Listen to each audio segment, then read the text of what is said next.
Vous connaîtrez la vérité, et la vérité vous affranchira, et si donc le Fils vous affranchit, vous serez réellement libre. Jean 8 verset 32, 36. Shalom à tous, que la paix et la grâce vous soient totalement multipliées. Et shalom mon frère Thomas, comment vous allez? Shalom mon frère, shalom, très bien par la grâce, merci. Amen. Mon frère, j'ai suivi la première partie de la vidéo que tu as postée sur le frère Gatsby et Chocolat des filles. Et je voulais te poser une question très claire. À tes yeux, pour toi, est-ce que Gatsby a remporté le débat? Je voulais savoir, qu'est-ce que tu en pensais? Bon, on va être honnête. On va être honnête dans ces débats. C'est Chocolat des filles. Chocolat des filles a gagné le débat. Chocolat des filles a gagné le débat. Je m'explique pourquoi. Parce que Chocolat des filles a donné plusieurs éléments. Il a premièrement reformulé les thèmes qui a été donné. Il a reformulé les thèmes. Et après avoir reformulé les thèmes, donné le sens au thème qui a été posé, les saintes écritures sont-elles une vérité absolue ou une construction humaine? Il a reformulé ces thèmes, mais il est intelligent, Chocolat de fille. Oui. Quand bien même je ne le soutiens pas, mais il est intelligent. Il a reformulé les thèmes.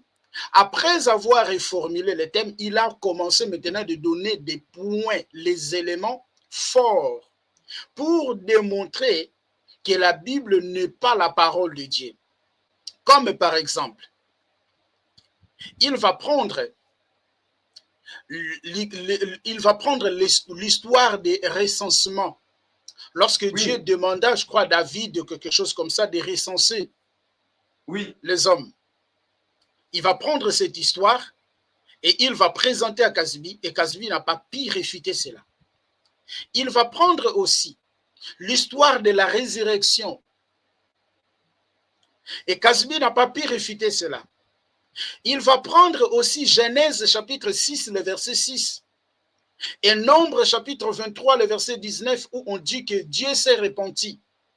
Il a dit, est-ce que Dieu peut se repentir? Dieu ne peut pas se repentir. Il a pris maintenant Nombre chapitre 23 pour dire que Dieu ne peut pas se repentir. Et il a mis les deux versets. Il a dit, voilà, ça c'est une contradiction. Or, Dieu ne peut pas s'auto-contredire. Il a pris Jean chapitre 1er, le verset 18. OK?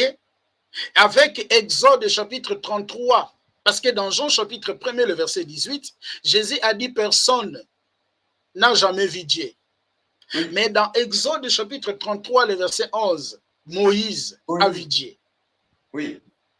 Vous comprenez? Donc, il a donné des points. Et notre frère Gatsby, je le salue en passant, et je salue aussi Chocolat des filles en passant, il n'a pas pu réfuter cela. Il a pris plusieurs points, j'ai pris note de tous les points qu'il a soulevés. Et le frère n'a pas pu réfuter cela.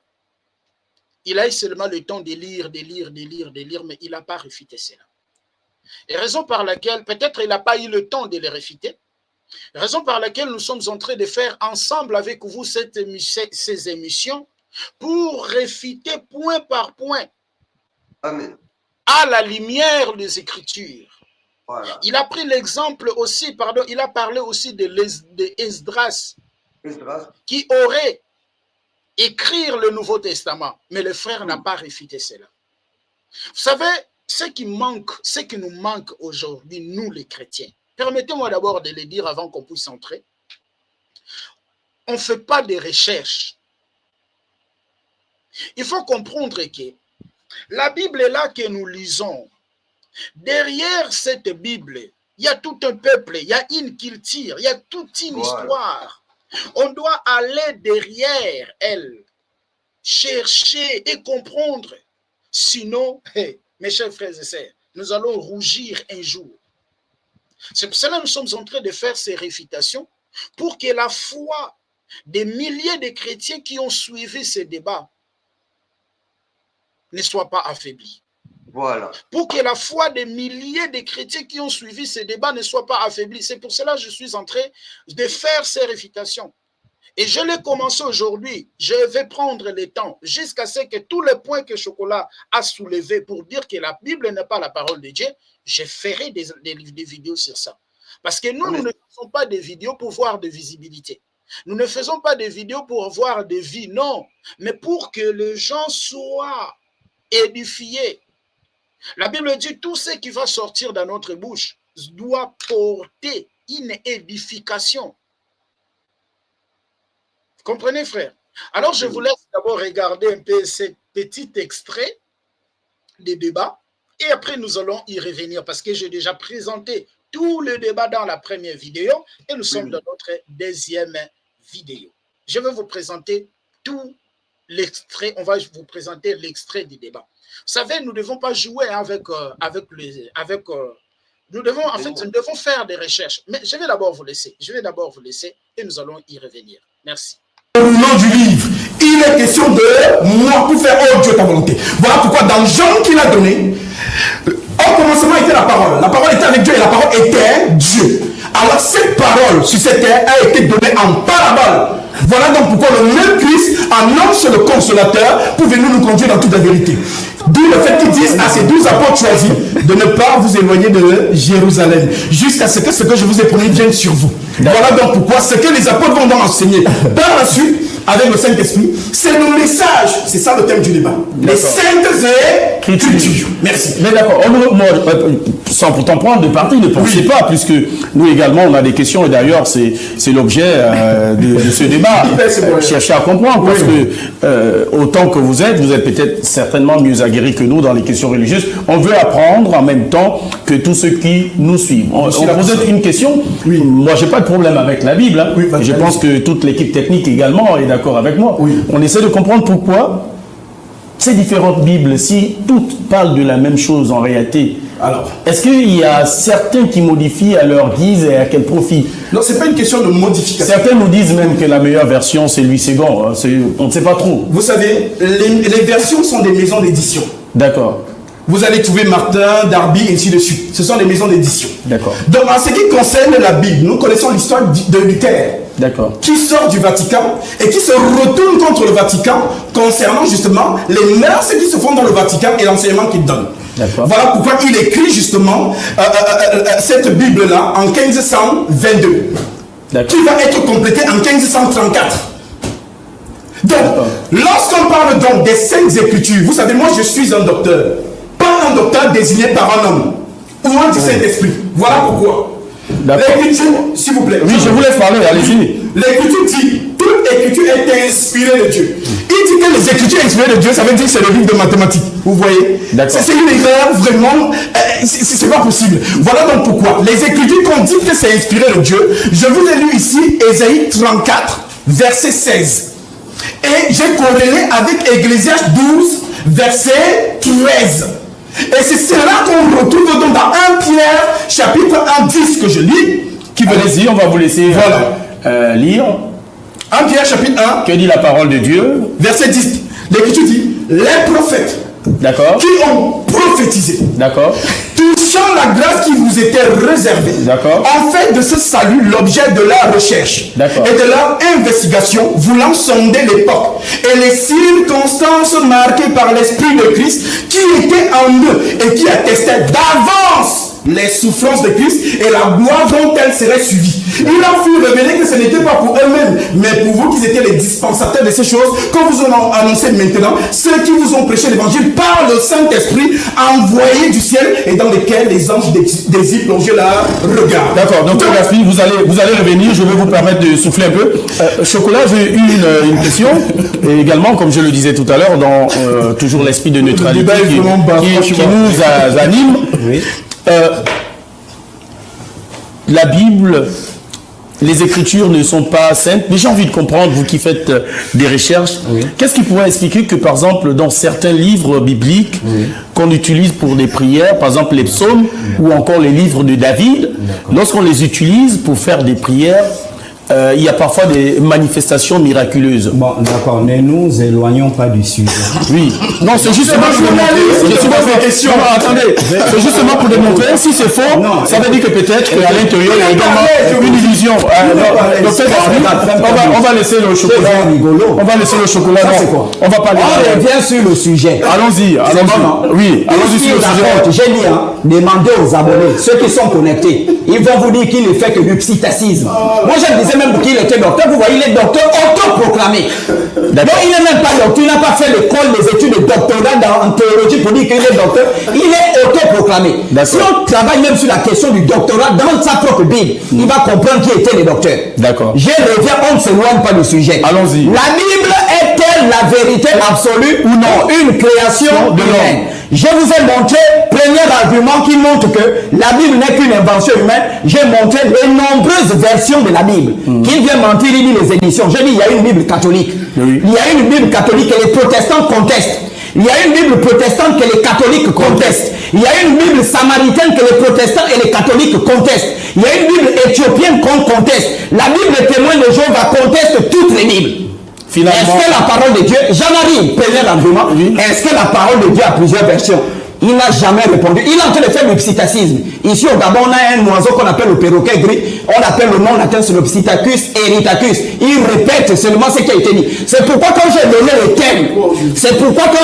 thèmes, il a fui les thèmes que j'ai donnés, parce que finalement, il n'a même pas un niveau d'études élevé. Voilà, parce que c'est vraiment nul. Je reviens. Deuxième argument qui prouve que la Bible n'est pas la parole de Dieu. Je vais répondre à votre question, je l'avais dit. Parce qu'on ne doit pas s'éloigner du sujet. Il faut que les abonnés soient enseignés. Parce que lui, il n'est pas dans le sujet depuis que le débat a commencé. Deuxième argument. Pourquoi j'ai dit que la Bible n'est pas la parole de Dieu, excepté les nombreuses versions, il y a des contradictions historiques et chronologiques de la Bible. Je vous prends. Qui a poussé David, par exemple, dans le livre de Samuel et des Chroniques? Il y a quelqu'un qui pousse David à compter la population, faire le recensement de la population d'Israël. Alors, je vous donne deux versets. 2 Samuel chapitre 24 à partir du verset 1. Il est écrit, la colère de l'Éternel s'enflamma encore contre Israël et excita David à faire le dénombrement. Qui excite David à faire le dénombrement ici, monsieur le journaliste? C'est l'Éternel. J'espère qu'on se fait comprendre. On se fait comprendre. 1 Chronique chapitre 21 à partir du verset 1. Satan s'éleva contre Israël et il excita David à faire le dénombrement. Finalement, qui a poussé David à faire le dénombrement? Contradiction. Ici on dit Satan, là-bas on dit Dieu. Qui a poussé David à faire le dénombrement? Contradiction. La parole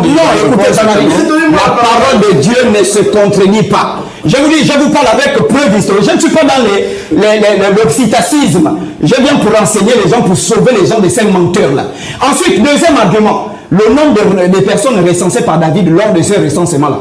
Un seul événement qui va produire deux résultats différents. Premièrement, 2 Samuel chapitre 24 à partir du verset 9. Le nombre de personnes recensées, il est écrit dans la Bible, 800 000 hommes valides en Israël et 500 000 en Juda. 1 Chronique chapitre 21 à partir du verset 5. 1 100 000 hommes valides en Israël et 470 000 hommes en Juda. Ça sont des erreurs des humains. Une contradiction. Ça, c'est pas la parole de Dieu. Dieu ne peut pas s'auto-contenir dans des choses aussi bêtes que de dénombrer sa population. Il se trompe. Est-ce que vous comprenez un peu? Je poursuis encore. Je poursuis. Suivez, mais il est en train de rire. Alors, combien de femmes sont venues au tombeau de Jésus lorsque Jésus s'est ressuscité? Je vais vous prendre la version de Matthieu, la version de Jean, la version de Luc et la version de Marc. Vous allez trouver les contradictions. J'ai dit la parole de Dieu ne peut pas se contredire, sauf si c'est un homme qui s'est assis pour écrire cette parole-là. 1. Matthieu 28 à partir du verset 1. Marie de Magdala et l'autre Marie se sont retrouvés à la tombe. Deux femmes. On est d'accord? Oui. On prend ensuite Marc 16 à partir du verset 1. Marie-Madeleine, Marie mère de Jacques et Salomé. Trois femmes. Donc on a ici déjà Matthieu qui a une version, qu'il y a deux femmes qui sont parties à la résurrection de Jésus. Marc vient, il dit non, il y avait trois femmes. Ensuite on a Luc qui vient, Marie de Madeleine, Jeanne, Marie mère de Jacques et d'autres femmes. Donc quatre femmes plus. Et ensuite Jean termine, dans Jean chapitre 20, à partir du verset 1, il est écrit, Marie de Madeleine seule s'est rendue au tombeau de Jésus. Contradiction. Quatre évangiles qui racontent un même événement et tous contredire. J'ai poursuivi ou tu lui donnes? Non, monsieur Gatsby, docteur Gatsby, il a apporté des preuves. Tu es un petit. Contredis ça. Attendez, contredis ça. Des contradictions. Des contradictions dans la Bible. Est-ce qu'on doit nous dire que ceux qui ont écrit la Bible, étant faits de chair, étaient peut-être ivres? Alors, monsieur le journaliste. En ce temps, ce qui pourrait expliquer. Monsieur le journaliste. Oui. Voilà, monsieur le journaliste. C'est la Bible, hein. Il pouvait attaquer. Non, ne vous inquiétez pas. Monsieur le journaliste. Oui. Il est hors sujet. Alors, comment ça? Non, je vais vous expliquer pourquoi. Oui. Parce que ce qu'il est en train de faire, c'est quoi? C'est de chercher justement les contradictions. Pour montrer que... Alors, c'est le sujet. Calme-toi, calme-toi. C'est le sujet. Calmez-vous. Non, c'est le sujet, petit. Je parle avec vous. Oui, je vais pas terminer. Mais l'objectif, c'est de montrer qu'il y a des incohérences. Je déclare dans ceci. Oui, allez-y. Vous avez un événement qui se passe ici au Gabon. D'accord. 7 personnes ont vu la même action. Et lorsque vous, les médias, vous allez aller les consulter pour qu'ils vous donnent les versions de ce qu'ils ont vu, est-ce que vous sûr que vous allez recenser la même version? Mais c'est pas la parole. Alors calme-toi! Qui se calme? Pas la parole. Non, monsieur le journaliste. Non, l'information. Qui se calme? Calme-toi. Non, calme-toi. Non, l'information. Voilà pourquoi je vous dis. Non, ne vous inquiétez pas. Monsieur, je réponds à votre question également. Ce qui est clair, monsieur le journaliste, c'est que on n'aura pas la même manière de traiter l'information, mais le cœur de l'information. Ah, mais c'est justement. S'il y a contradiction, ça veut dire qu'il y a quelqu'un qui a fauté. Non, c'est pas une question. Dès qu'il y a contradiction, c'est quelqu'un. Non, il a pris l'exemple des 4 évangiles. Les 4 évangiles ici sont le récit de 4 hommes. D'accord. Donc c'est pourquoi je vous ai pris l'exemple avec un événement qui se passe ici au Gabon. Et donc les différents médias vont questionner les gens qui ont vécu la chose. Oui. Je vous dis que vous n'aurez pas les mêmes justement. Donc ça veut dire la parole de Dieu, c'est contre. Regarde. La parole de Dieu, c'est contre. Monsieur, il faut le calmer. Ce qui revient à dire. Attendez. Je viens mettre encore. Attends, mais c'est incroyable. La Bible contredit. Attendez, on va recadrer les choses.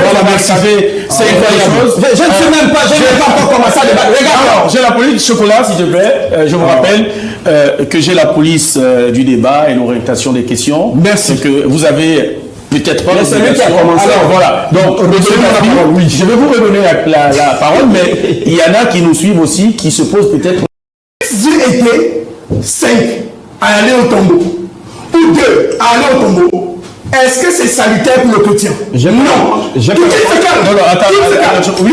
Dans les Saintes Écritures, l'apôtre Paul parle de ce qui est salutaire. Est-ce que vous comprenez, monsieur le journaliste? Je vous comprends. Donc, que ce soit 2 personnes qui sont allées au tombeau, que ce soit 7 personnes, ce n'est pas salutaire. D'accord, mais la vérité, quelle est la vérité? Parce que le peuple veut la vérité. Le peuple de Dieu. La vérité est que nous savons qu'il y a une femme, par exemple le récit de Jean, on parle de Marie de Magdala, qui voit Jésus et qui pense que c'est un jardinier. D'accord. Et lorsque cette dernière, Jésus l'appelle Marie, elle se retourne en disant Rabouni. Ça, c'est le récit que nous avons, que Jésus l'envoie pour lui dire, va dire à mes frères que je les précède en Galilée. Donc ça ne dérange aucun chrétien. C'est lui qui veut faire de ça un moyen pour montrer que la Bible n'est pas crédible. Non, monsieur le journaliste. D'accord. Voilà donc pourquoi, oui, dans ces lettres, les lettres apostoliques, il y a ce qui est salutaire, qui concerne ce que nous avons dit ici, la loi, les psaumes et les prophètes. Je vous ai lu ici un pied encore devant mes yeux, je vais relire. Relisez, puisque l'objectif est d'appuyer vos arguments. Qui ont prophétisé. Touchant la grâce qui vous était réservée. En fait de ce salut l'objet de la recherche et de la investigation. Voulant sonder l'époque et les circonstances marquées par l'esprit de Christ, qui était en eux et qui attestait d'avance les souffrances de Christ et la gloire dont elle serait suivie. Il en fut révélé que ce n'était pas pour eux-mêmes, mais pour vous qui étaient les dispensateurs de ces choses, que vous ont annoncé maintenant, ceux qui vous ont prêché l'évangile par le Saint-Esprit envoyé du ciel et dans lequel les anges désirent plonger leur regard. Voilà le message que les apôtres vont enseigner, qui nous donne donc le salut. Voilà pourquoi l'apôtre Paul, notamment, je vous ai donné, si vous n'oubliez pas les Écritures, 2 Thessaloniciens 2:15 qui déclare: ainsi donc, frères, demeurez fermes et retenez les instructions que vous avez reçues, soit par notre parole, soit par notre lettre. Monsieur le journaliste, les lettres apostoliques sont là. D'accord. Et c'est dans le contenu de ces lettres que le chrétien marche. Donc tout ce qu'il va dire là, c'est un antéchrist qui veut simplement persuader aux gens qui le suivent que regardez, la Bible est fausse. Donc je pense que je vous ai répondu. Donc, vous avez répondu, oui, Chocolat, vous pouvez répondre. Écoutez cette aberration éléphantesque. Est-ce que vous comprenez ce mensonge jupitérien? Hein? Il dit qu'ils aient vu qu'il y a 2 femmes ou 3 femmes, ça n'intéresse pas le chrétien, c'est pas salutaire. Mais c'est salutaire puisque pour aller au ciel, il faut débarrasser ton âme du mensonge. 1 Corinthiens chapitre 6 à partir du verset 9. Ne savez-vous pas que les injustes n'hériteront point le royaume des cieux, ni les menteurs? Parce que si un livre qui prononce le mensonge ne peut pas être un livre qui vient de Dieu, parce qu'il est écrit ici dans Nombre 23 verset 19, Dieu n'est pas un homme pour mentir. Donc si un livre déjà véhicule le mensonge, ça veut dire que ce livre-là ne peut pas être un livre qui vient de Dieu, parce que Dieu ne ment jamais. Je crois qu'on est d'accord. Donc ce qu'il dit, c'est une aberration petit. Il a compris de ce qu'il dit. Non, comme toi, je suis en train de te montrer argument. Je ne suis pas venu de Babéga, je suis en pyjama, je débat. Non, c'est parce que tu essaies de pas mettre un costume comme celui-là. Ça a commencé sur les réseaux, monsieur. Voilà pourquoi il peut déjà payer ses costumes de pétrole. J'ai poursuivi. Voilà pourquoi je vois que le pétrole est venu en pyjama. J'ai poursuivi, Chocolat. Je suis en train de vous montrer. Le sujet est clair. Oui. La Bible est-elle la vérité absolue ou une invention humaine? J'ai montré pourquoi les gens pensent que la Bible est la parole de Dieu. J'ai dit c'est une erreur. Et je suis en train de démontrer que c'est une invention humaine. C'est pas terminé. J'ai montré les contradictions historiques. Je vous montre maintenant les contradictions théologiques. D'accord. Et pour vous montrer que ça ne peut pas être Dieu. Dieu ne ment pas. Parce que oui, il y a contradiction, il y a mensonge. Oui, effectivement. Nous sommes d'accord. Moi, je peux mentir, je suis un homme. Moi, lui, il peut mentir. Vous pouvez mentir, on est des hommes. Mais pas nos Mais Dieu, s'il ment, il n'est plus Dieu. D'accord. J'espère qu'on fait comprendre. On prend ici contradiction théologique. Jean chapitre 1, verset 18, il est écrit: personne n'a jamais vu Dieu. Je crois que c'est clair. Hein? Personne n'a jamais vu. Il n'y a pas de mystère ici qu'on va dire, on va interpeller. Personne n'a jamais vu Dieu. Dieu est esprit, alors, dans ce cas. Exode 31, verset 11, l'Éternel parla avec Moïse face à face. Ce qui veut dire que Moïse avait vu Dieu. Contradiction. Bon, je peux répondre? Non, peut-être un esprit, attendez. Oui, non, attendez. Oui, allons-y. Ensuite, Dieu peut-il se repentir? Est-ce que Dieu, qui a créé toute chose, qui est omniscient, omnipotent, peut se repentir? Non. Non. Vous êtes d'accord? Non. Il est écrit dans Nombre 23, verset 19, Dieu n'est pas un homme pour mentir ou un fils de l'homme pour se repentir. On est d'accord? Oui. C'est la parole de Dieu qui le dit. Ensuite, on prend Genèse 6, verset 6. L'Éternel s'est repenti d'avoir créé l'homme. Contradiction. Qu'il me prouve le contraire de ce... Je dis c'est clair ici. Je peux prendre la parole? Qu'il me prouve... Je suis en train de prendre la parole. Patientez. Allez-y, Chocolat. Je suis. Il n'y a pas... Ce que je suis en train de vous montrer, c'est quoi? Les trompeurs. Je vais descendre sur la construction de la Bible par Esdras. Frère Thomas, vous êtes là? Oui, vous êtes là, frère? Oui, oui. Ok, en fait, je pense que vous avez écouté ce qu'il a évoqué. Vraiment, il a donné des points qui sont forts. Hein. Il a donné des points qui sont forts. Et il cherchait que le frère puisse lui démontrer. C'est pour cela qu'il a dit au début, prends ta Bible. Ouvre ta caméra, frère, je ne te vois pas. S'il te plaît, prends ta Bible, contredis-moi, réfute-moi sur ce que je dis dans ta Bible. Mais le frère ne l'a pas fait jusqu'à la fin du débat. C'est pour cela que je dis au début que Chocolat de Fille a gagné le débat. Alors, il a présenté plusieurs contradictions, d'après lui, auxquelles ces contradictions ne sont pas la parole de Dieu. Mais oui, c'est lui qui dit qu'il est. Voilà, il connaît la parole, c'est lui normalement qui doit expliquer. Est-ce que je me fais comprendre? C'est pour cela qu'il dit, prends ta Bible, ouvre ta Bible, explique-moi, démontre-moi que ce n'est pas contradictoire. Et c'est ça que nous sommes en train de faire avec vous ici, frères. J'ai commencé d'abord dans la première vidéo pour démontrer dans la contradiction théologique, lorsqu'il a dit qu'il y a la contradiction théologique. Dans Jean chapitre 1er, les versets 18, et Exode chapitre 33, le verset 11. Dans Jean, Jésus dit personne ne peut voir Dieu. Mais dans Exode, Dieu parlait avec Moïse. Oui. OK? Dans, dans Genèse chapitre 6, où Dieu s'est repenti d'avoir fait homme. Or, dans Nombre chapitre 23, le verset 19, Dieu ne se répand pas. Je l'ai expliqué dans la première vidéo. Dieu ne s'est pas repenti. Il faut aller dans la langue hébraïque. Parce que les Bibles que nous détenons aujourd'hui en français tirent leur source de langue hébraïque, araméen et grec. Les mots qu'on a utilisés là-bas pour se repentir, c'est Nachan.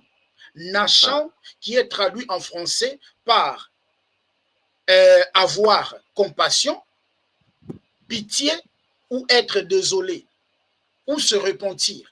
Raison par laquelle, lorsque vous montez déjà dans le verset 5e de Genèse chapitre 6, vous aurez la compréhension de pourquoi ce mot a été placé. Parce que le Seigneur a vu que le mal atteignait les êtres humains. Les êtres humains marchaient toujours dans le mal. Et il a eu maintenant compassion. Les gens que j'ai créés de vivre de marcher dans le droit chemin, ils se sont détournés de mes voies. Et c'est là où maintenant le Seigneur va voir pitié, il va voir compassion. C'est par là où il demanda à Noé de construire l'arche. Voilà. Dieu ne se répand pas. Je l'ai déjà démontré dans la première vidéo. Mais maintenant là, je vais démontrer Jean chapitre 1er, le verset 18 et Exode chapitre 33, le verset 11. Il n'y a pas une contradiction. Non, non. Il faut que les Écritures soient expliquées. On va continuer.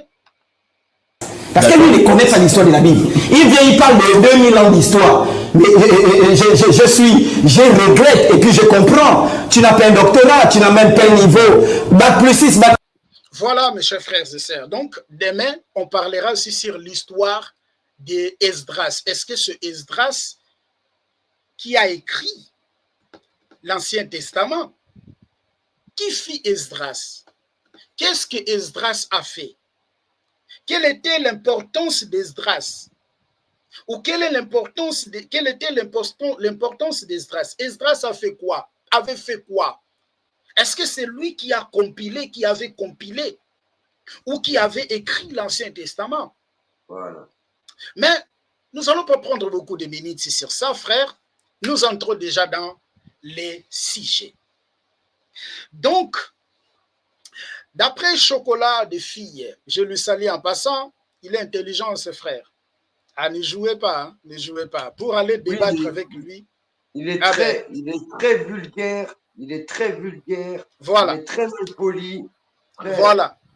Voilà. Voilà. Il est intelligent, il est très vulgaire, il est bon, voilà, ça c'est sa nature. Mais nous allons parler ici de la parole.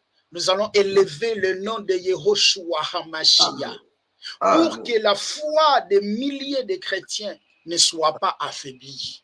C'est ça le travail qu'on va faire cette semaine, frère. C'est ça le travail qu'on va faire. Prendre tous les points. Ah, j'ai tout noté, frère. On va prendre tous les points afin que la foi des gens qui ont crié au Seigneur Jésus-Christ ne soit pas affaiblie. Ah, voilà, la Bible dit, hein, dans 1 Pierre chapitre 5, le verset 8, soyez sobres, parce que votre ennemi diable, il rôde comme un lion, il cherche celui qui va dévorer. Il cherche de plusieurs manières. Vous comprenez, frère? Il cherche de plusieurs manières pour dévorer. Oui, oui. Pour dévorer, il cherche de plusieurs manières. Alors, nous devons être sobres. C'est pour cela que je demande aux chrétiens de partager ces émissions.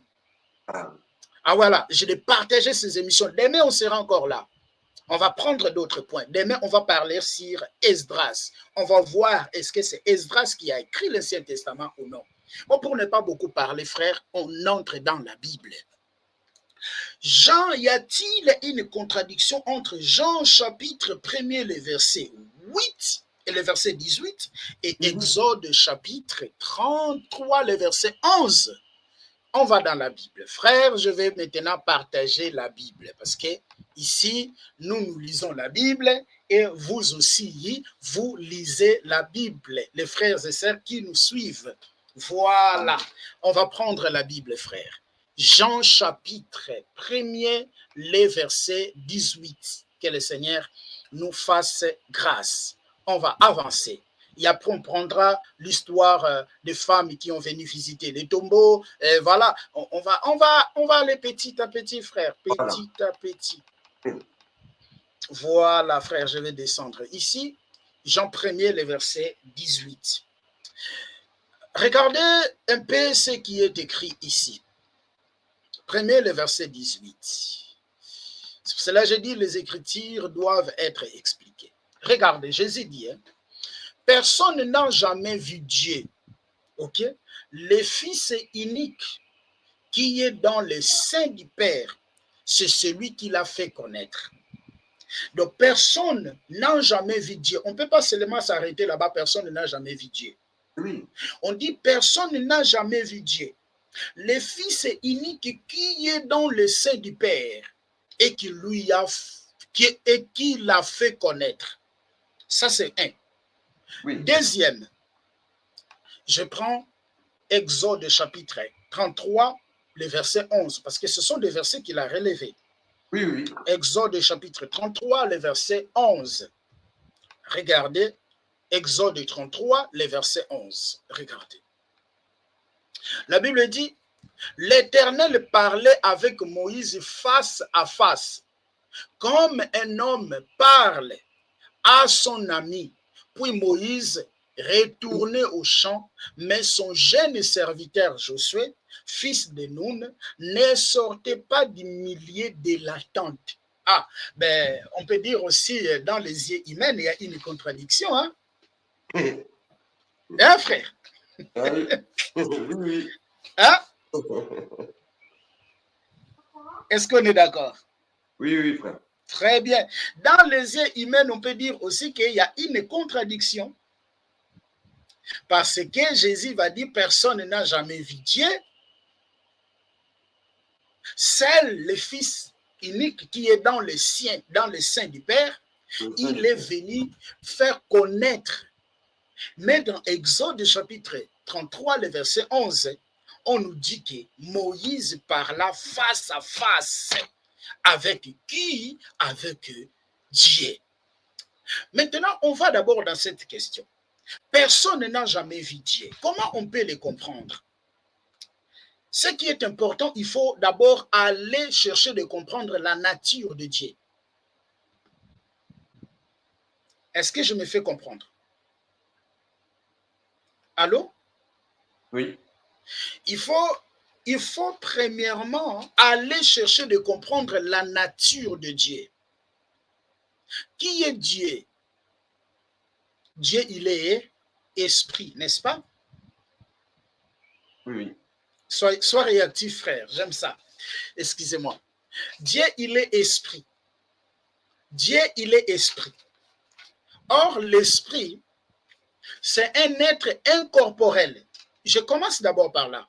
Et je vais maintenant expliquer comment Moïse devait le voir, comment Jésus a dit que personne ne peut voir Dieu, seul Jésus lui-même, ok, qui a vu Dieu, parce qu'il est dans le sein du Père, et c'est lui qui est venu faire connaître Dieu. On peut aussi poser la question, est-ce que les gens de l'Ancienne Alliance n'ont pas connu Dieu? On peut aussi dire c'est la contradiction, mais on avance. Dieu, dans sa nature, il est esprit. Je donne quelques versets. Jean chapitre 4, le verset 24. Dieu, il est esprit. Job chapitre 33, le verset 5, même jusqu'au verset 7e. Job dit que l'esprit de Dieu m'a créé. Genèse chapitre 1er, le verset 1er, vous allez même jusqu'au verset 3e.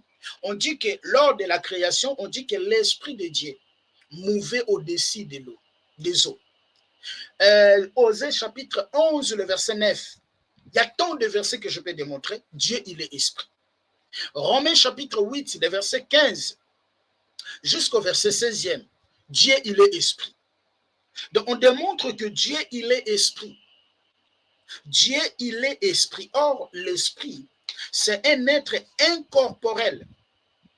Est-ce que je me fais comprendre? Un être incorporel qu'on ne peut pas voir. Parce que personne ne peut voir son esprit. Est-ce que je me fais comprendre? C'est un être incorporel. Maintenant, quand on dit que personne ne peut voir Dieu, mais Moïse a vu Dieu. Mais Moïse a vu Dieu comment?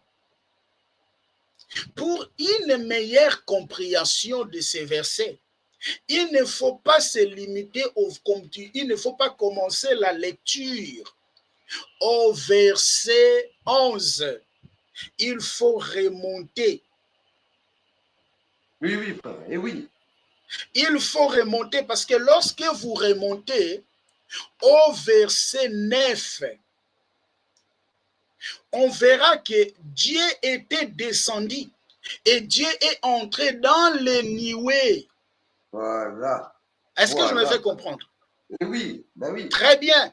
Donc, Dieu était descendu. Quand Dieu descend, comme lui, il est esprit, il ne pouvait pas parler comme ça. Moïse ne pouvait pas le voir comme ça. Qu'est-ce que Dieu va faire? Dieu maintenant va se dépouiller. Il va entrer dans le nuée. Il va entrer dans la création pour lui permettre de parler avec Moïse. Voilà. Amen. Pour lui permettre d'échanger avec Moïse. Parce que personne ne peut lui voir. Alors, pour qu'il parle face à face avec Moïse, Dieu va entrer dans le nuée. Donc, c'est quand on dit que personne ne peut voir Dieu. C'est justement une figure de style qui exprime justement, c'est une figure de style. Et quand on dit que Dieu est parlé, Dieu est descendu et parler avec Moïse face à face, c'est justement pour exprimer l'intimité de Dieu avec Moïse. Dieu est entré dans le corps. Dieu est entré dans les nuées, parce que quand il entrait dans les nuées, c'est là où il pouvait parler avec Moïse. Voilà. Oui, oui. Sinon, il est invisible. Oui, oui. Voilà, parce qu'il est invisible. C'est quand il descend, entre dans les nuées, c'est là où maintenant Dieu va commencer de parler avec Moïse. Parce que d'après Hébreux chapitre 11, les versets premiers, d'après Hébreux chapitre 11, le verset premier, les nuées, c'est un corps. Les nuées, ce sont on représente le nuée étant les êtres humains. Je ne sais pas si vous pouvez les prendre, frère. Oui, frère. J'y suis. Tu as dit Hébreux 11, verset 1er. Oui. Or la foi et l'assurance des choses qu'on espère et la conviction de celles qu'on ne voit pas. Car c'est par elle. Hébreux 12, Hébreux 12, le verset premier. D'accord, pardon. J'étais dans Hébreux 11. Alors, Hébreux 12. C'est pourquoi nous aussi, ayant une si grande nuée de témoins qui nous entourent, rejetant tout fardeau et le péché qui nous enveloppe si aisément. Ah, voilà, on représente les nuées comme des témoins. Donc, les nuées, c'est un corps. C'est un corps. Et quand il entre dans le corps, c'est là où il parle avec Moïse. Quand il entre dans le nuée, c'est là où il parle avec Moïse. Regardez, je vais vous démontrer une chose rapidement. Lorsque vous prenez Ésaïe chapitre 52, Ésaïe chapitre 52, le verset 10, Dieu donne la promesse et que mon peuple verra mon salut. Lisez ça, mon frère. Hébreux, Ésaïe 52, Ésaïe 52, le verset 10. L'Éternel a mis à nu le bras de sa sainteté aux yeux de toutes les nations. Et tous les bouts de la terre verront le salut de notre Dieu. Ah, tous les bouts de la terre verront les salis de notre Dieu. Ça, c'est une promesse. Oui. Tous les bouts de la terre ou toutes les extrémités de la terre verront le salut de notre Dieu. Mais maintenant, vous regardez ce qui s'est passé lorsque Marie et Joseph ont ramené Jésus dans le temple chez Siméon. Lorsque Siméon reçoit l'enfant, je suis dans Luc chapitre 2, les versets 25 jusqu'au verset même 26e. Siméon, non, le verset 25 jusqu'au verset 36e. Siméon reçoit l'enfant. Qu'est-ce que Siméon avait dit? Mes yeux ont vu ton salut. Est-ce que le salut, on peut le voir? Tu peux toucher le salut? Non, non, non. Tu peux voir le salut? Non. Or, qui est le salut? Le salut, c'est Dieu lui-même. Qui avait promis le salut là-bas? C'est Dieu qui avait promis le salut. Mais quand Siméon touche le bébé, il a vu, mes yeux ont vu le salut. Parce que dans ce bébé-là, dans ce corps-là, il y avait le salut. Est-ce que je me fais comprendre, frère? Oui, frère. Oui, c'est ça que Chocolat de Fille demandait au frère de lui expliquer, de lui démontrer. Parce que dans le bébé, il y avait le salut. Or, le salut, on ne peut pas le voir. Comme tu ne peux pas voir l'esprit. L'esprit, c'est un être incorporel. Comment tu le verras? Alors, Dieu, pour parler avec Moïse, il va entrer dans un corps qu'on appelle le nuée. C'est là où Moïse parla avec Dieu. Parce que Dieu, dans sa gloire, quand il descend dans sa gloire, lorsque vous prenez Exode chapitre 19, quand Dieu est descendu, les enfants d'Israël ont demandé à Moïse aussi d'entendre la voix de Dieu. Et quand Dieu a commencé de parler, frère, tous, ils ont fui. Est-ce que je me fais comprendre? Ah oui, frère, oui, oui. Et je vais vous donner d'autres exemples, des gens qui ont vu Dieu. C'est pour cela que je vous amène de petit à petit pour nous faire comprendre Jean chapitre 1er, le verset 18. Parce que Jésus a dit, personne n'a jamais vu Dieu. Point virgule. Les fils, seuls les fils. Ah, Jésus, ah, vous jouez avec Jésus. Hein? Jésus est différent de vos ancêtres. Vos ancêtres ne peuvent pas parler comme ça. Personne n'a jamais vu Dieu. Point virgule. Les fils uniques. Ah, il faut expliquer les fils uniques. Ah, le temps de manquer. Bon, les vidéos sont là. On a déjà fait les enseignements sur les fils uniques. Qui est dans le sein. Donc, le fils va révéler le père parce que le fils, il est dans le sein. Je vais expliquer c'est quoi le sein tout à l'heure. Le fils, il est dans le sein du père. Or, le père, il est esprit. Le père, il est esprit. Le père n'est pas un être humain, il est esprit. Mais le fils était dans le sein du père. C'est celui-là, le fils, qui l'a fait connaître. Or, il y a les gens qui ont vu Dieu. Mais comment est-ce qu'ils ont vu Dieu, ma sœur, mon frère, pardon? C'est quand Dieu entrait dans le nuée, quand Dieu prenait un corps. Lorsque vous prenez Genèse chapitre 32, le verset 30, on dit que Jacob aussi avait vu Dieu, normalement. Mais c'était en gros, en réalité, l'ange de Dieu. Prenez ça, Genèse chapitre 32, le verset 30. Et Jacob appela le nom du lieu Péniel, car j'ai vu Dieu face à face, et mon âme a été délivrée. Jacob a dit, j'ai vu Dieu face à face. J'ajoute encore un autre verset au frère Chocolat des filles. Non, frère, les écritures doivent être expliquées. C'est ça, et ce n'est pas pour les sages. Ce n'est pas pour les gens qui ont étudié beaucoup. Ces choses ne sont pas données aux gens qui ont étudié beaucoup. Ces choses ne sont pas données aux gens qui connaissent. Sont données aux gens qui sont simples, aux gens qui sont faibles, aux gens qui ne portent rien, qui n'ont pas d'importance dans les yeux humains. Parce qu'il a pris les choses faibles pour confondre. Pour confondre les sages, pour confondre les nobles. Amen. C'est pour cela Jésus, il a ouvert l'esprit de ses disciples pour qu'ils puissent comprendre. J'ajoute encore, frère.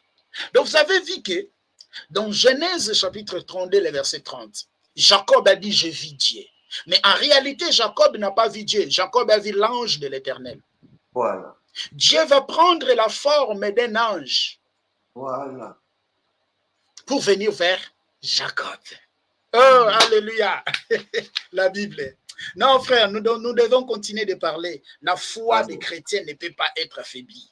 Nous sommes dans le temps de la séduction spirituelle, si vous ne le savez pas. Nous sommes en train de vivre un temps de la séduction spirituelle. Jésus avait déjà prédit toutes ces choses que nous sommes en train de voir, où il y aura des doctrines des démons, où il y aura des imposteurs, des gens qui chercheront de détourner les autres du droit chemin. Frère, prends Tite chapitre 1er, à partir de son verset 10 jusqu'au verset 11e. Ok. S'il te plaît, mon frère, on va avancer. Tite 1, tu as dit? Voilà, Tite chapitre 1er, le verset 10 à 11. Ok. Car il y a beaucoup d'insubordonnés, de vains discoureurs et séducteurs, principalement ceux qui sont de la circoncision, auxquels il faut fermer la bouche, qui renversent des maisons entières, enseignant ce qui ne convient pas pour un gain honteux. Voilà. C'est ça. Aujourd'hui, la foi de beaucoup de chrétiens sont en déballade. Je ne sais pas, débandade, je ne sais pas comment on dit. Oui, il y a des bandades. Oui. Sont en débandade la foi de beaucoup de chrétiens. J'ai vu une vidéo d'un pasteur qui disait, il y a le fidèle de son église, il est au Gabon, qui ne veulent plus aller à l'église. Ils ont dit au pasteur, tu n'attends pas ce que Chocolat est en train de dire. Ah ben oui, frère. Ben oui. Voilà. Alors, frère, j'avance. J'avance, frère. Jacob a vu Dieu. Mais en réalité, Jacob a vu Dieu dans une forme. Parce que personne ne peut voir Dieu. Dieu, il est esprit. Voilà. On ne peut pas voir l'esprit, on ne peut pas toucher l'esprit, on ne peut pas voir l'esprit. L'esprit, Jésus l'a dit dans Luc, chapitre 24, je crois, les versets 36, 39, 37, quelque chose comme ça. J'ai oublié les versets, mais dans Luc, chapitre 4, l'esprit n'a ni corps, n'a ni os, n'a ni chair. On ne peut pas voir l'esprit. Mais voilà, comment Moïse a vu Dieu? Il se rend visible. Voilà, comment Moïse a vu Dieu? C'est quand Dieu prend la forme. C'est ça même la divinité de Jésus. Amen. Ben oui. Quand Dieu prend la forme, entre dans le nuée, c'est là où Moïse va voir Dieu. Amen. Et Jacob aussi dans Genèse chapitre 32, le verset 30. Dieu va prendre la forme d'un ange. Et Jacob, on dit que Jacob a vu Dieu. Oui. Lorsque vous prenez aussi Juge chapitre 13, le verset 22, les parents de Samson ont aussi vu Dieu. Amen. Ah ben oui, les parents de Samson, lisez ça, frère. C'est mieux que vous lisez là-bas, parce que Juge chapitre 13, le verset 22. Le verset 22, la parole nous dit, et Manoah dit à sa femme, nous mourrons certainement, car nous avons vu Dieu. Ah, nous mourrons certainement, pas car nous avons vu Dieu. Mais comment Jésus, toi, tu nous dis, Jésus, personne ne peut voir Dieu. Si Manoah, ils ont vu Dieu, mais ils ont vu Dieu dans quelle forme?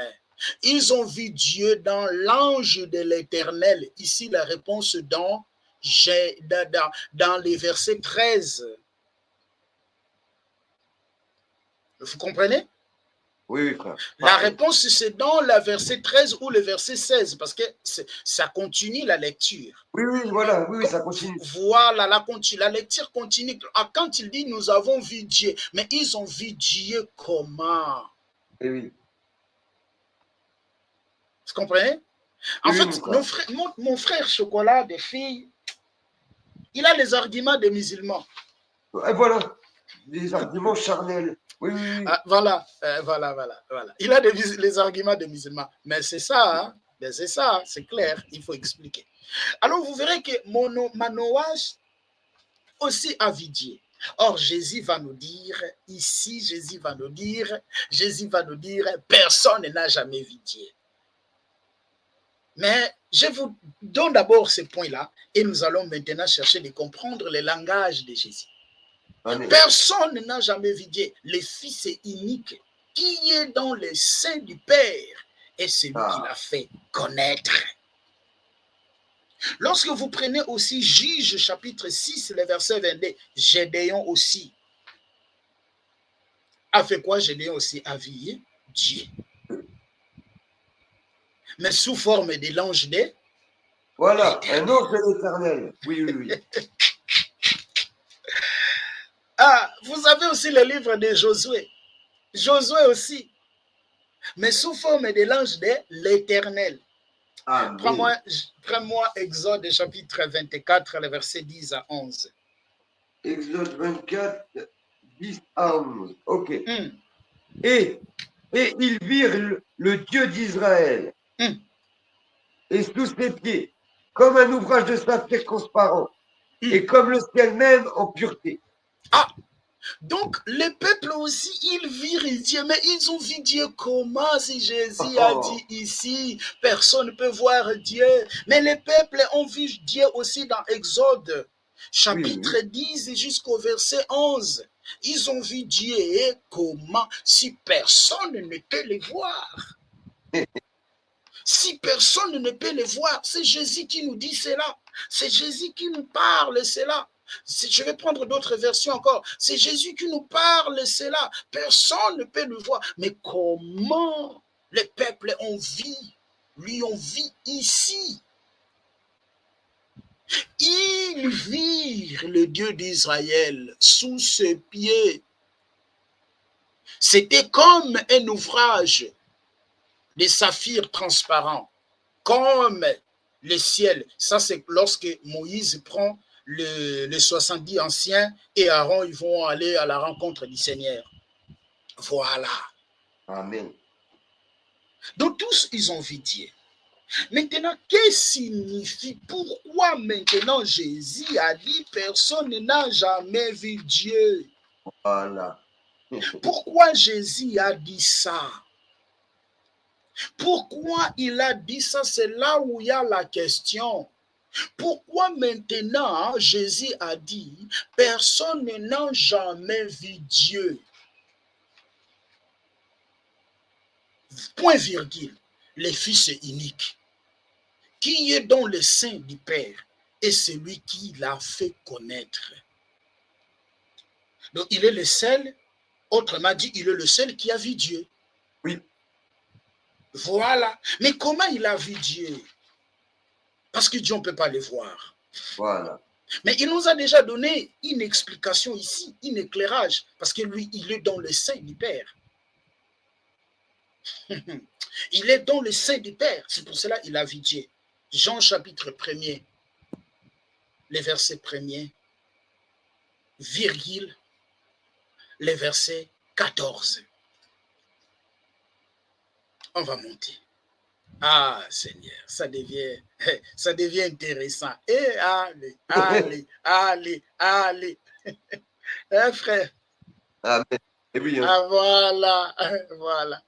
On dit, au commencement était la parole, et la parole était avec Dieu, et la parole était Dieu. Elle était au commencement avec Dieu. Qui? La parole. Et toutes choses ont été faites par elle. Par elle qui? La parole. Et rien de ce qui a été fait n'a été fait sans elle. Je m'arrête par là. Au commencement était la parole et la parole était avec. Je pense que je vous avais déjà expliqué ces nuances. La parole était avec. Oui. Voilà, parce que la parole était sortie de Dieu. Voilà. La parole avait quitté Dieu. Voilà, c'est un déplacement. La parole avait pris un mouvement. Raison par laquelle, lorsque vous lisez Psaume chapitre 107, le verset 19 à 20, Dans leur détresse, ils crient à l'Éternel et l'Éternel envoya sa parole et la parole les a guéris. Or, la parole là qui était avec Dieu, la parole là qui était Dieu, or Dieu il est esprit, la parole va quitter Dieu. La parole vient dans ce monde d'après Ésaïe chapitre 55, les versets 10 jusqu'au verset 11e, frère. Il serait mieux qu'on le prenne. Il serait mieux qu'on le prenne. Ésaïe chapitre 55. Ésaïe 55. Ésaïe 55. Ésaïe 55. Ésaïe 55. Les versets 10 à 11. Ésaïe 55, le verset 10 à 11. On peut aller même jusqu'ici. Voilà. Regardez. Voilà, frère. Comme la pluie et la neige descendent du ciel, et il n'y retourne sans avoir arrosé, féconder la terre et fait germer les plantes, sans avoir donné de la semence au semeur et du pain à celui qui mange. Ainsi en est-il de ma parole qui sort de ma bouche.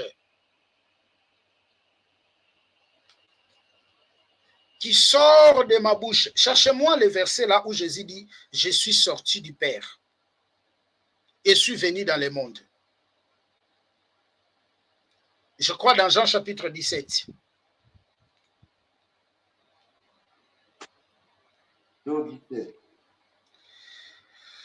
Je vous donne tout à l'heure. Jean chapitre 17, c'est le verset 28. Jean chapitre 16, le verset 28. 16, 28. Ok. Je suis sorti d'auprès du Père et je suis venu dans le monde. Et de nouveau, je laisse le monde et je m'en vais au Père. Très bien. Donc Jésus dit, hein, je suis sorti du Père. Qui est le Père? Le Père, il est esprit. Le Père n'est pas un homme. Est-ce que je me fais comprendre? Le Père, il est esprit. Le Père n'est pas un homme. Le Père n'est pas un homme physique qu'on peut toucher. Comme un papa qui a des barbes et des cheveux blancs. Non, le Père, c'est un esprit. Maintenant, Jésus va dire, personne ne connaît le Père. Personne n'a jamais vu. Je suis là. Personne n'a jamais vu Dieu. Dans le verset qu'on vient de lire, le verset 18. Seul le Fils est unique qui le fait révéler et qui le fait connaître. Je le mettrai encore ici, frère. Parce que c'est mieux qu'on soit comme ça, on regarde et on voit pour comprendre. Voilà, frère. J'aime ça. Moi, j'aime comme ça. J'aime comme ça. J'aime comme ça. J'aime travailler comme ça avec la Bible. Voilà, frère. Donc Jésus dit, personne n'a jamais vu Dieu. Le Fils est unique, qui est dans les seins du Père. Et c'est celui-là qui l'a fait révéler.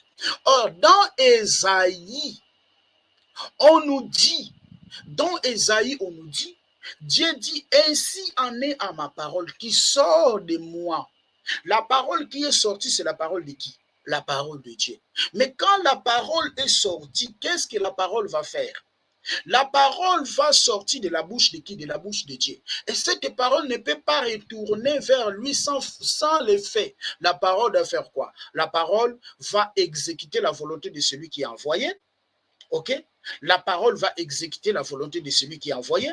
Mais quelle est la volonté que la parole doit exécuter? La parole doit féconder la terre. La parole doit arroser la terre. La parole doit faire germer des plantes. La parole doit donner la semence au semeur et du pain à celui qui mange. Est-ce que quand je dis ma parole comme ça, la parole sort, la parole a des mains pour tenir des pains et donner à gens pour manger? Ta parole à toi? Oui, ta parole. Non. Ben voilà. Donc quand la parole sort de Dieu, c'est pour cela qu'on dit que au commencement, on dit au commencement était la parole, et la parole était avec, et la parole était Dieu. Donc la parole est sortie.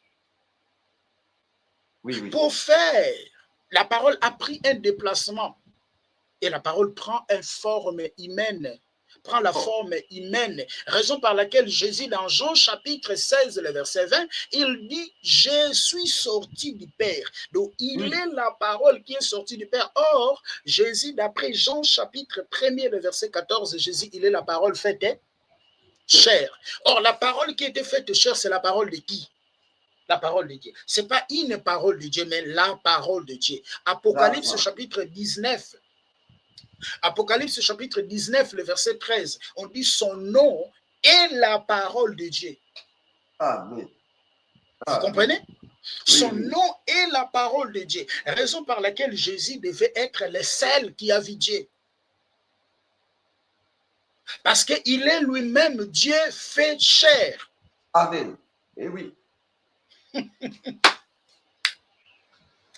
Il est lui-même Dieu fait chair. Raison par laquelle il est le seul qui devait le voir.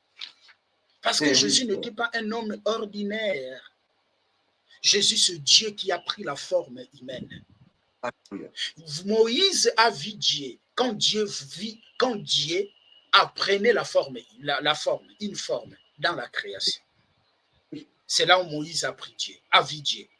Jean chapitre 15, le verset 22 jusqu'au verset 25. 15, 22, 25. Très bien, frère. Si je n'étais pas venu et que je ne leur ai pas parlé, ils n'auraient pas eu de péché. Et maintenant, ils n'ont pas de prétexte pour leur péché. Celui qui me hait haït aussi mon Père. Donc Jésus dit, si je n'étais pas venu, il aurait pu y avoir des excuses pour leur péché. Mais comme je suis venu, il n'y aura plus d'excuses. Il dit, celui qui me hait est aussi mon Père, parce qu'il est lui-même le Père. Mais il a pris la forme humaine, raison par laquelle il devait dire, personne n'a jamais vu le Père, parce que le Père, il est esprit. On peut le voir comment. Mais j'avance petit à petit, frère. J'avance petit à petit. J'avance, raison par laquelle il est le seul qui peut voir Dieu. Je vais expliquer pourquoi il est le seul qui peut voir Dieu. Je vais expliquer pourquoi il a dit personne ne peut voir Dieu. J'avance petit à petit. J'avance petit à petit, mes chers frères et sœurs. Et voilà. 2 Corinthiens chapitre 4, les versets 4 à 6. C'est ça que Chocolat de Fille voulait qu'on puisse l'expliquer. Mais peut-être que le frère Kasbi n'a pas eu le temps de faire tous ces démarches-là. Voilà.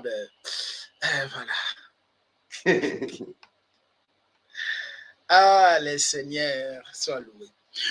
Je suis dans 2 Corinthiens chapitre 4, le verset 4 jusqu'au verset 6e.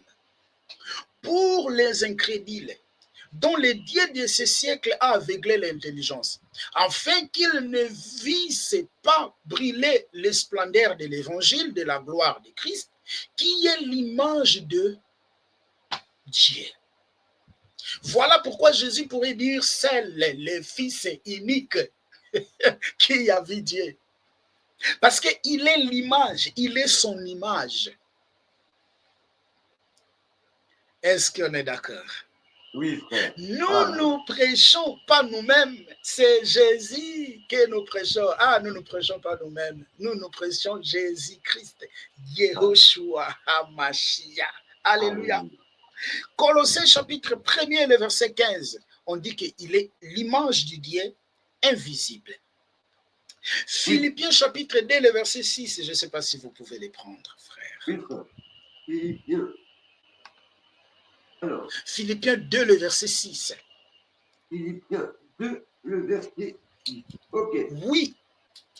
La parole nous dit. Alors, qu'il y ait donc en vous cette pensée qui a été aussi dans le Christ Jésus. Philippiens 2, 6. Lequel étant en forme de Dieu. Lequel étant en forme de Dieu. Jésus était en forme de Dieu. Donc, il est lui-même qui peut voir Dieu. C'est pour cela qu'il a dit, personne n'a jamais vu le Père. Mais le Fils unique, parce que lui, il est Dieu fait chair. Il est la forme physique. Il est la forme visible, en fait, de Dieu. Voilà. Il est l'image de Dieu. Alléluia. Est-ce que je me fais comprendre? Après. Hébreux chapitre 1er, le verset 3, la Bible dit, il est l'empreinte de sa personne. Amen. Voilà. Voilà. Amen. Voilà. Voilà. Mais j'aime ces Hébreux chapitre, on dit même, j'aime ça, j'aime Hébreux chapitre 1. Ah, j'aime ces versets. Après avoir autrefois, à plusieurs reprises et de plusieurs manières, parlé à nos pères par les prophètes, Dieu dans ces derniers temps nous a parlé par le Fils. Qui est le Fils? Jean 1, le verset 14. Apocalypse 19, 13. La parole faite chair.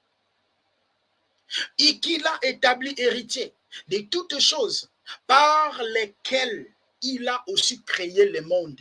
Or, lorsque vous montez dans Genèse chapitre 1er, les versets 1er même jusqu'au verset 6e, vous verrez que Dieu créa le monde par sa parole. Or, sa parole là, c'est qui? C'est Yehoshua HaMashiach qui se fait homme. Pas le monde. Et qui étant les reflets de sa gloire. Donc Jésus ici sur la terre était les reflets de la gloire de Dieu. Or Dieu a dit à Moïse, personne ne peut voir ma gloire et vivre. La gloire de Dieu, c'est de cacher sa face. J'arrive, frère. Et l'empreinte de sa personne, soutenant toutes choses par sa parole puissante. Sa parole puissante, là, c'est la parole. C'est qui? C'est Yehoshua. Et fait la purification de nos péchés. Et s'assise à la droite de majesté divine dans les lieux très hauts. Or, ça, c'est une métaphore. Ce sont des choses qu'on avait déjà expliquées. Jésus n'est pas assis sur la droite de Dieu. Parce que Dieu, d'après Deutéronome chapitre 32, Deutéronome 32, le verset 39, Dieu a dit à son côté, il n'y a personne. Ni à gauche, ni à droite, ni devant, ni derrière, il n'y a personne. Il est assis seul sur le trône. Deutéronome chapitre 4, le verset 39, les mêmes qui est en haut, les mêmes qui est en bas. Ok? Oui. Jérémie chapitre 23, les versets 23 jusqu'au verset 26. Il est le Dieu d'en haut, il est le Dieu d'en bas. Oui, oui, oui. Il est partout. Il est le Dieu de loin, il est le Dieu de près. Amen. Celui qui remplit toutes choses. Or, d'après Éphésiens chapitre 4, les versets disent, étant monté en haut, il a ramené les captifs. Qui a monté en haut et ramené les captifs? Et il a rempli toutes les choses. C'est Jésus-Christ de Nazareth. Amen. Yehoshua HaMashiach. Raison par laquelle il est le seul qui a vu Dieu. Parce qu'il est le reflet de sa gloire. Il est l'empreinte de sa personne. Raison par laquelle dans Jean chapitre 14, les versets 18 jusqu'au verset 20, Jésus va se présenter pour accomplir la prophétie d'Ésaïe chapitre 52, le verset 6. On va prendre Ésaïe chapitre 52, le verset 6, frère. Oh, alléluia. Oh. Ah, qu'il le veuille ou non, frère, Jésus, il est le Dieu fait chair. Amen. Amen. Il est le Dieu fait chair. Qu'il le veuille ou non, Jésus est le chemin, la vérité et la vie. Alléluia. Ah oui, il n'y a pas d'autre chemin. Ah, il n'y a pas d'autre chemin. Les restes des chemins là, ce sont des couloirs. Hein, frère? Ce sont des couloirs. Mais seul Jésus est le chemin. Voilà. C'est pourquoi mon peuple connaîtra mon nom. C'est pourquoi il saura en ce jour que c'est moi qui parle. Mais voici, donc Dieu dit, mon peuple va connaître mon nom, c'est une prophétie, et mon peuple saura que c'est moi qui parle ce jour, et je vais me présenter, je me dirai, mais voici. Or, Jésus dit dans Jean chapitre 17, je fais connaître ton nom aux hommes que tu m'as donné, ce nom que tu m'as donné. Oui. Maintenant, lorsque nous prenons Jean chapitre 14, les versets 8 jusqu'au verset, Jean chapitre 14, le verset 8 jusqu'au verset 10. Qu'est-ce qui est écrit là-bas, frère? Je vous laisse lire là-bas. Philippe lui dit, Seigneur, montre-nous le Père, et cela nous suffit. Jésus lui dit, je suis depuis si longtemps avec vous, et tu ne m'as pas connu, Philippe. Comment, toi, dis-tu, montre-nous le Père?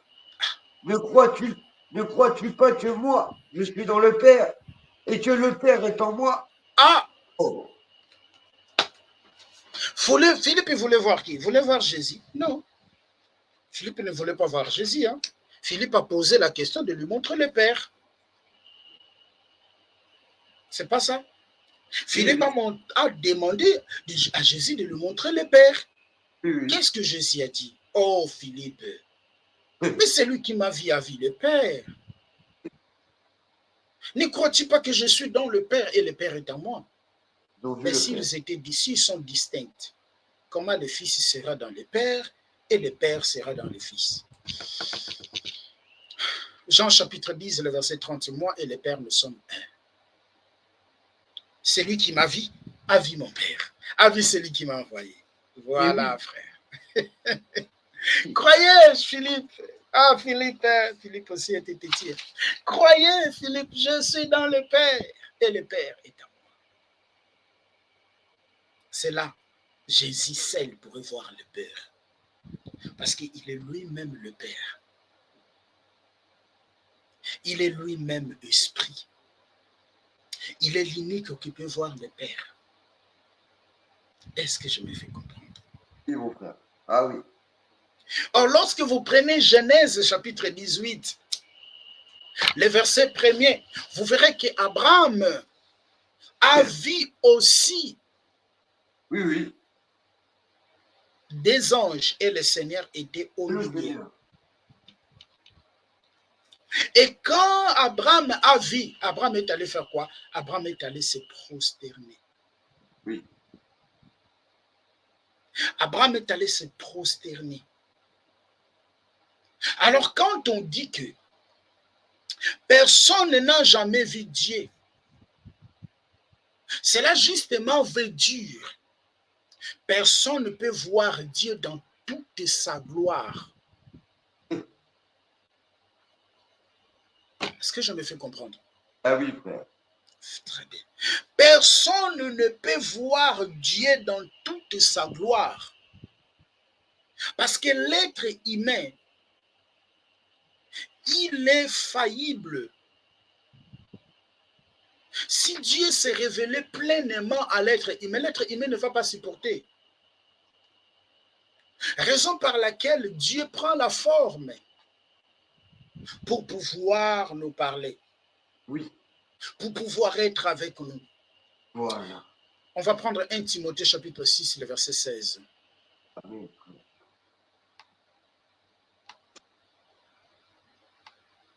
Timothée 3.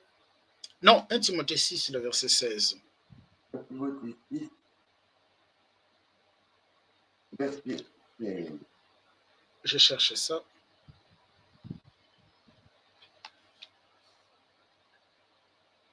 Ah, bravo. Bien, bien, frère.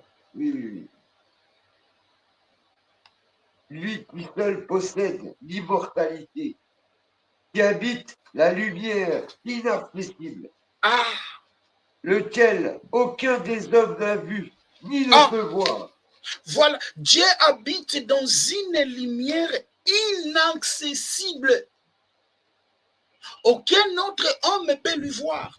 Parce que cette lumière-là, l'être humain ne peut pas voir ça. L'être humain ne peut pas voir Dieu dans sa gloire. Même les anges, dans dans Ésaïe chapitre 6, le verset 3, prenez ça frère. Oui, Ils n'arrivent même pas de lever leur tête et regarder Dieu.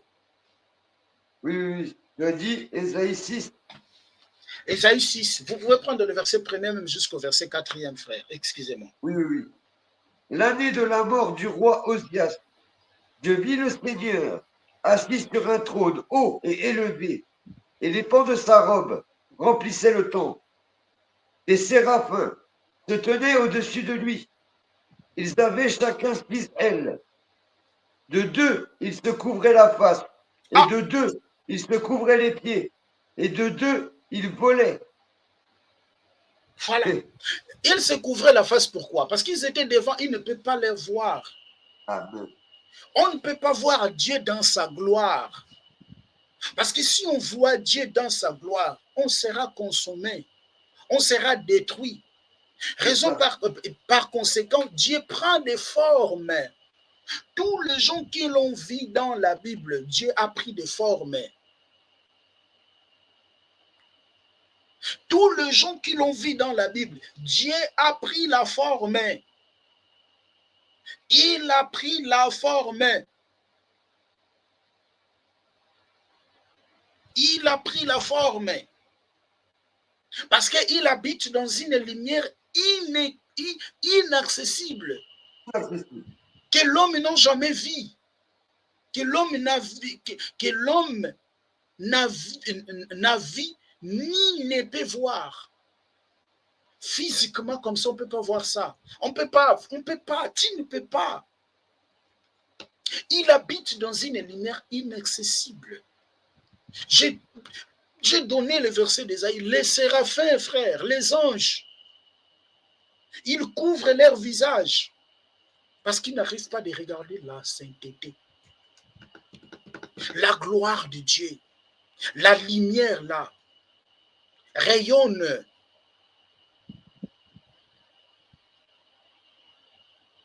La lumière là rayonne. On ne peut pas le voir.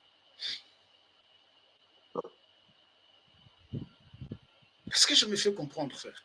Oui. On ne peut pas voir ça, la lumière, on ne peut pas. C'est pour cela qu'il prend la forme pour se révéler au peuple. Prends Nombre chapitre 12, le verset 8. Nombre 12, le verset 8. Ça devient intéressant, ça devient chaud. Seigneur, merci. Merci pour ta grâce. Qui suis-je, Père, pour parler comme ça?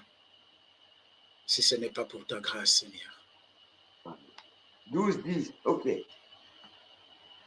Et la nuit se retira. 12, 8, 12, 8. Ah, d'accord. 12, 8.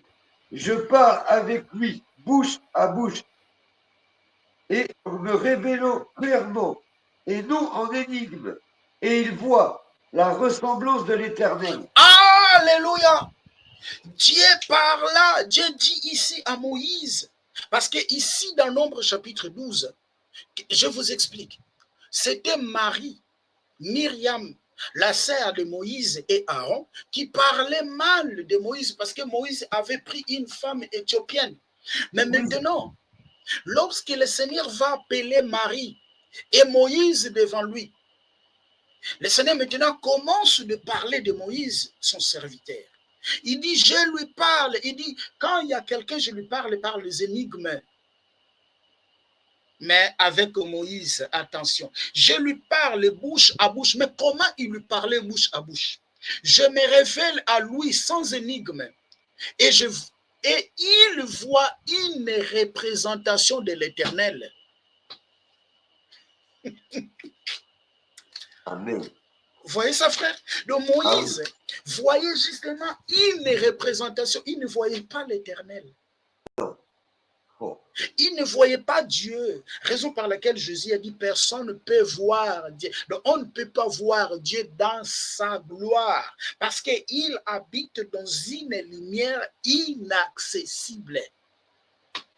Mais on peut lui voir quand il prend la forme.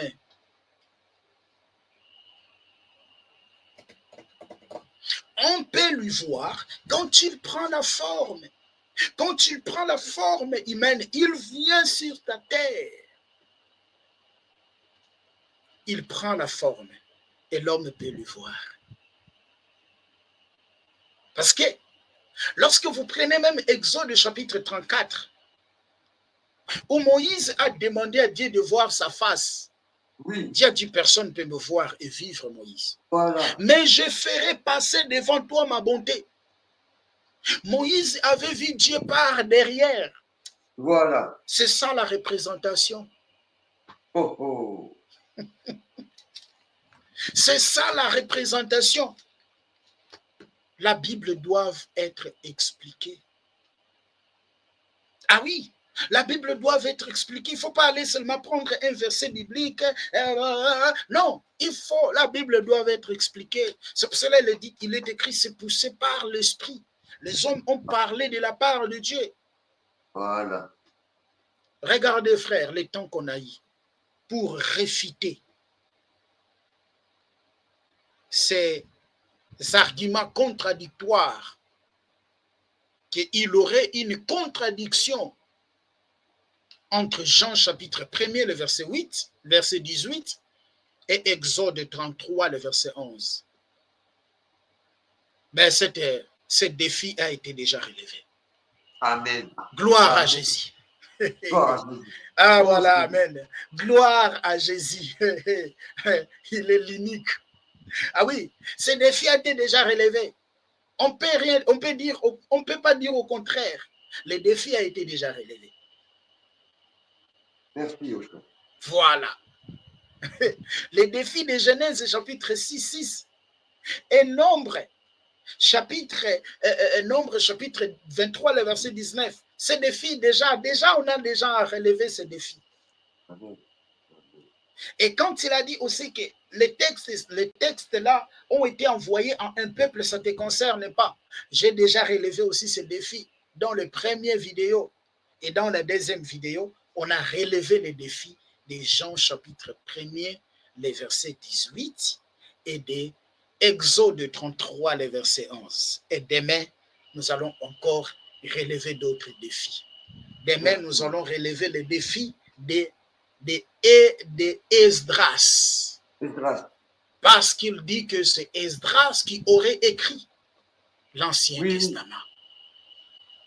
On va expliquer la chronologie. On va expliquer beaucoup de choses, des dates et tout là. On va l'expliquer demain.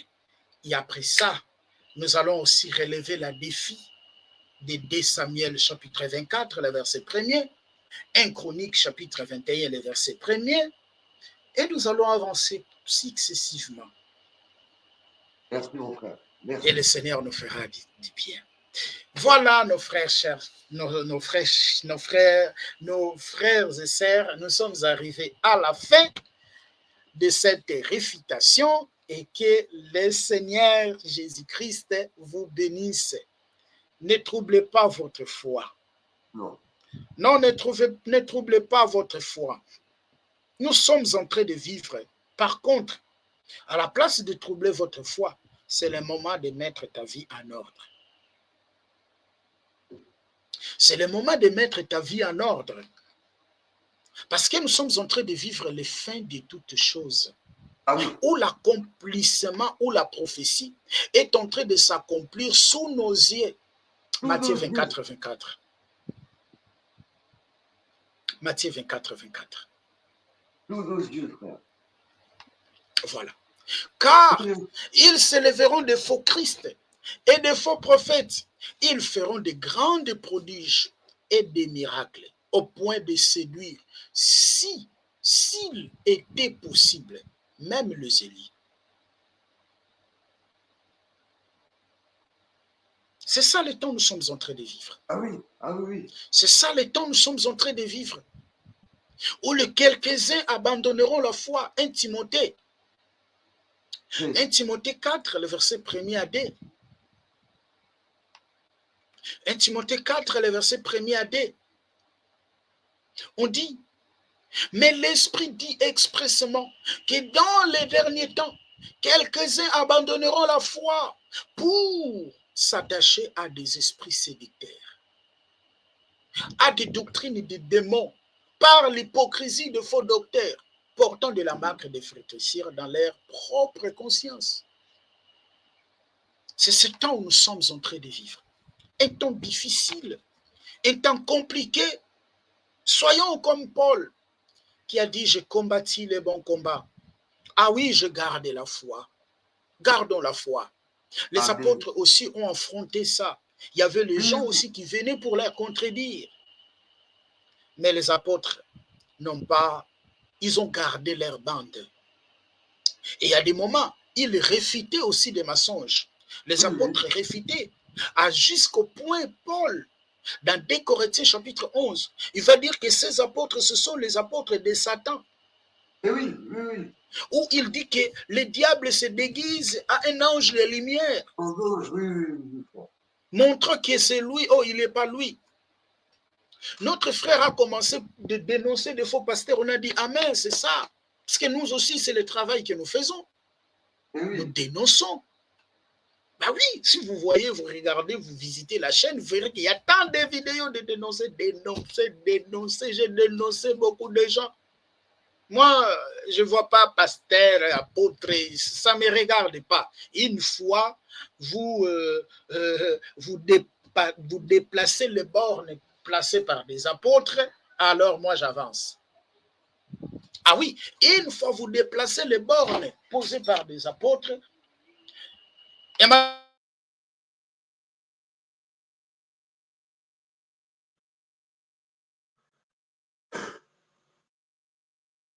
une fois vous dépassez, au revoir, une fois vous dépassez les bornes placées par les apôtres.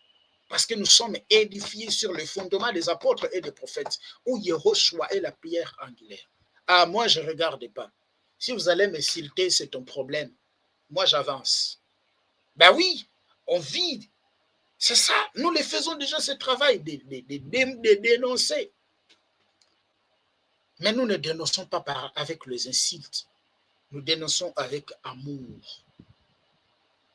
Ce que Jésus a dit, ma parole est l'esprit et vie. La chair ne sert à rien, mais c'est l'esprit qui vivifie. Frère, je ne sais pas si vous avez la parole. Merci mon bien-aimé. Merci pour ce moment. Je pense que les enfants de Yahushua seront édifiés une fois de plus. Merci papa. Que toute la gloire lui revienne. Merci frère. On se retrouve demain de toute façon. Oui. On fera un demain et nous allons avancer. Mais nous allons prier, de remercier le Seigneur pour sa grâce. Nous prions. Père, nous te rendons grâce pour l'opportunité que tu viens de nous accorder avec mon frère. Père, merci pour tout.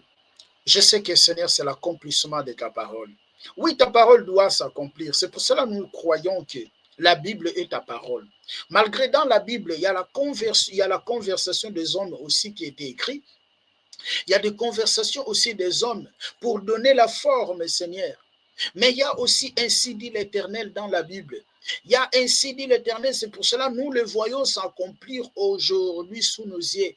Père, je prie, afin que, Père, tu préserves la foi de mes frères. Tu préserves la foi de mes sœurs. Tu préserves la foi de ceux qui sont encore faibles dans les Écritures. Que tu préserves tout et chacun. Que toute la gloire te revienne. Mais mon cœur est dans la joie. Parce que tu as dit, vous aurez des combats dans le monde. Mais ne vous inquiétez pas parce que j'ai vaincu à cause de vous. Combien de gens qui se sont élevés, combien de gens qui se sont levés depuis la création, depuis que tu es venu et parti, pour dire que Seigneur, tu es faux, pour dire que tu n'existes pas, pour dire que la parole que tu nous as donnée, c'est faux. Seigneur, il n'y a aucun livre dans ce monde qui est combattu plus que la Bible. Il n'y a aucun livre dans ce monde qui est combattu lorsqu'on regarde les statistiques. La Bible est beaucoup plus combattue que tous les livres qui peut exister dans ce monde. Mais Seigneur, je sais, et que dans Romains chapitre 8, le verset 37, nous sommes plus que vainqueurs. Non par nous, mais par celui qui nous a aimés. C'est toi qui nous as aimés. Tu t'es sacrifié. Tu t'es sacrifié sur la croix. Tu es devenu, Seigneur, un sacrifice parfait, une offrande parfaite, Seigneur, pour expier nos péchés. Seigneur, nous croyons en toi.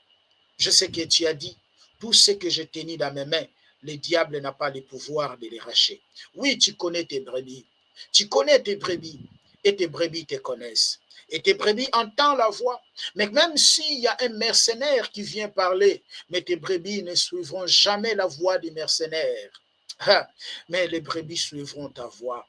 Parce que, Seigneur, ces brebis-là, tu les as transportées dans ton royaume. Tu les as transportées dans le royaume d'amour. Rendez grâce au Père. Dans Colossiens 1, 12 à 14. Rendez grâce au Père qui nous a rendus capables d'avoir part à l'héritage des saints. Seigneur, c'est toi qui nous as rendus capables. Préserve ton peuple. Préserve ton Église.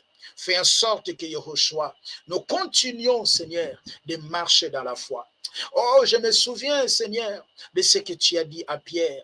Dans Matthieu chapitre 16, le verset 16 jusqu'au verset 20, lorsque tu révèles ta projet à Pierre, où tu dis, tu es Pierre, sur cette pierre, je bâtirai mon église. Sur cela, je bâtirai mon église. Et tu as dit à Pierre, les séjours des morts ne préviendront pas contre elle. Oui, ils vont combattre l'église. Même les séjours des morts, Seigneur, se lèveront pour combattre l'église. Mais ils ne peuvent pas vaincre l'église. Ils ne peuvent pas vaincre l'église. Oui, ils vont vaincre des églises, bâtiments construits par des hommes. Ils vont vaincre des cathédrales que les hommes ont bâties. Mais la véritable église qui est bâtie sur la croix, où le sang a été écoulé, cette église, personne ne peut la vaincre. Personne ne peut vaincre cette église. Il y avait beaucoup de rois qui se sont passés. Il y a beaucoup de gens qui se sont passés. Oh Seigneur, qui ont combattu l'église, qui ont massacré. Mais jusqu'aujourd'hui, l'église continue. Parce que, Seigneur, oh Yahweh, tu es là pour entrer de sauver tes enfants. Tu es là pour entrer de sauver tes enfants. Même si les gens s'élèvent, on n'a jamais peur. On n'a pas peur. Alexandre le Grand, beaucoup de gens ont combattu. Oh, Jean, le dernier apôtre qui a parlé de l'Apocalypse, qui a écrit l'Apocalypse, Jean a été mis dans l'île de Patmos. On croyait qu'ils ont fini avec eux. On croyait qu'ils ont terminé avec eux. Paul était lapidé. Pierre était mis en prison. Les gens croyaient. Oh Seigneur, le petit Hérode, l'enfant de Hérode, lorsqu'il faisait tout ça avec le souverain sacrificateur, il croyait terminer avec l'église. Oh, mais au final, personne ne peut le faire. Parce que les séjours des morts ne préviendront pas contre elle. Merci pour cette assurance. Et je le crois qu'ainsi sera. Seigneur, je prie aussi pour ses frères, Chocolat. Je sais là où tu as pris Paul. On connaît là où tu as ramassé Paul. Nous tous, Seigneur, tu nous as pris de loin. Moïse, Seigneur, tu les as pris de loin. Personne n'a servi dans la Bible qui était capable de te servir. Tous ont trouvé grâce. Abraham qui est devenu le père de la foi. Abraham, par lui où nous trouvons notre bénédiction. Seigneur, or, cette bénédiction trouve son accomplissement en Yehoshua HaMashiach. Abraham, son père, était un idolâtre. Mais Seigneur, tu as suscité une foi ferme. Tu as suscité une foi ferme avec Abraham. Et Abraham marche avec toi. Seigneur, tu es capable de toucher notre frère Chocolat. On ne la condamne pas parce que tu ne tiens pas compte des temps de l'ignorance. Si nous sommes aujourd'hui, ce n'est pas parce que, Seigneur, on connaît, mais c'est parce que nous avons trouvé grâce. Tite chapitre 3. C'est parce que nous avons trouvé grâce. On calomniait comme lui. On citait les gens comme lui. On parlait mal des gens comme lui. Mais quand le temps est arrivé, le Père, toi-même, tu t'es révélé à nous. Tu as révélé ta parole à nous. Et aujourd'hui, nous marchons en suivant tes pas. Seigneur, on a vu des témoignages de beaucoup de gens. Il y a des gens qui ont brûlé des Bibles. Mais aujourd'hui, ils sont devenus tes enfants. Ils sont retournés dans la bergerie. Seigneur, je sais que tu es capable de le faire aussi pour ses frères. Que toute la gloire te revienne parce que tu es notre Père. Au nom puissant de notre Adonai Yehoshua. Que les gens ne me regardent pas, je n'ai rien, Seigneur, parce que je ne peux rien dire sans toi. Je fais que, Seigneur, interpréter, parce que nous avons reçu le ministère d'interprétation de ce qui est écrit. Que tous les gens qui auront l'opportunité de suivre ce message, Seigneur, qu'ils comprennent tout ce qu'on vient d'expliquer, parce que tu es au-delà de toutes choses. Au nom puissant de Yehoshua, nous disons Amen. Amen. Amen. Amen, mon frère. Amen. Ok. Merci beaucoup, frère. Que le Seigneur vous bénisse pour les disponibilités. Et je crois que demain, par la grâce du Seigneur, on va fixer un rendez-vous et on sera là encore pour aussi relever aussi un de l'autre défi. Voilà, c'est comme David, hein, quand il a vu Goliath, il est en train de dire, voilà, David s'est présenté. Psaume chapitre 11, le verset 3, lorsque les fondements sont renversés, les justes, que feront-ils? Alors on doit s'élever. Merci, que le Seigneur vous bénisse et merci à tous nos frères et sœurs. Vraiment partagez la vidéo et je vais demander aussi de liker. Beaucoup de gens ne likent pas de vidéos, ne commentent pas de vidéos, raison par laquelle nos enseignements ne sont pas proposés à beaucoup de personnes. Faites ces gentillesses. Notre objectif, ce n'est pas de chercher des vies, ce n'est pas de chercher des likes, mais que les gens soient, voilà, que ces messages édifiés, voilà, que ces messages arrivent à beaucoup plus de personnes. Merci beaucoup. Au revoir. Soyez tous bénis. Merci. Likez la vidéo si elle vous plaît, et si vous êtes nouveau sur la chaîne, n'oubliez pas de vous abonner et d'activer la cloche de notification afin de ne rater aucune de nos vidéos.